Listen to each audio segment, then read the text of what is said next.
In October 1942, at Camp Blanding, Florida, a new breed of American soldier took shape, the 508th Parachute Infantry Regiment. Under the command of Colonel Roy E. Lindquist, the 508th was built from scratch. Raw volunteers molded into one of the most aggressive and dependable fighting units in the entire U.S. Army. They called themselves the Red Devils, a name soon to be earned in the fire and blood of Europe. Training at Camp Blanding was merciless. Colonel Lindquist demanded the best and accepted nothing less. The regiment's men were volunteers from every corner of America, farmers, mechanics, students, and miners, all drawn by the challenge of becoming paratroopers.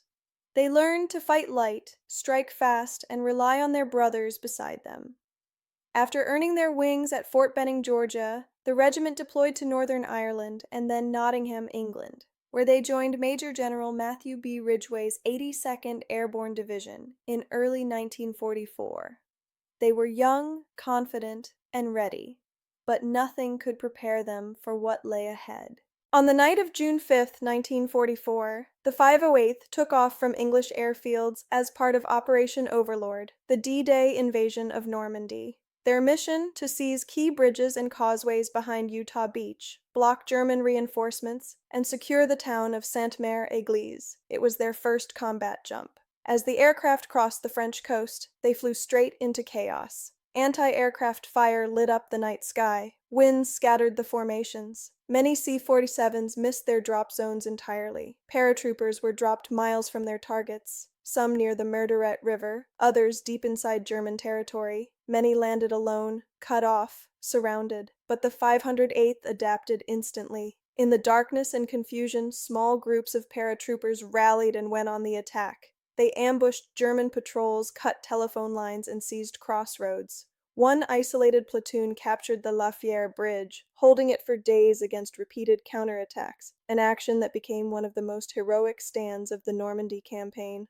For over a week, the 508th fought in the hedgerows and marshes of Normandy, outnumbered and surrounded, but never defeated. By the time they were relieved on July 8th, the regiment had lost nearly 1,200 men, almost half its strength, but their actions had ensured the success of the D-Day landings and secured the beachhead for the Allied advance. They had jumped into the unknown and written their name in history. After refitting in England, the Red Devils were called again, this time for Operation Market Garden, the bold Allied attempt to end the war by Christmas.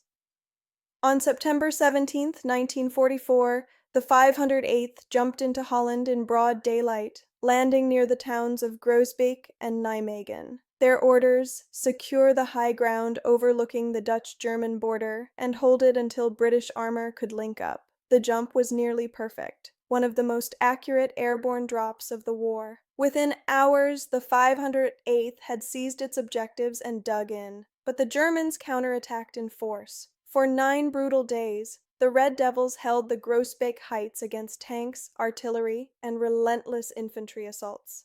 Their defense was critical, preventing German reinforcements from crushing the entire Market Garden operation. In nearby Nijmegen, the regiment fought alongside the 504th and British Guards Armored Division in the desperate battle to seize the Great Wall River Bridge. The fighting was savage, and the cost high, more than 700 casualties, but the 508th held the line. In December 1944, as the Germans launched their surprise Ardennes offensive, the 508th was rushed into Belgium to help defend the critical road junctions around Saint-Vith and Vielsalm. They fought through blizzards and sub-zero temperatures, repelling wave after wave of German armor. The regiment's discipline and tenacity helped prevent the 82nd Sector from collapsing during the darkest days of the Battle of the Bulge. By January, the German offensive had been broken, but the 508th had suffered another 500 casualties. They had fought in snow, blood, and fire, and stood unbroken. When the war in Europe finally ended in May 1945, the 508th Parachute Infantry Regiment had fought in some of the fiercest battles of the Airborne War. From Normandy's hedgerows to Holland's dikes, from the Ardennes forests to the heart of Germany, their courage had been tested again and again, and each time they had prevailed. The regiment earned a Presidential Unit Citation, the Netherlands Military Order of William, the French Croix de Guerre, and the Belgian Fourragère. But their true legacy was written not in medals, but in sacrifice. More than 1,900 casualties over 11 months of combat.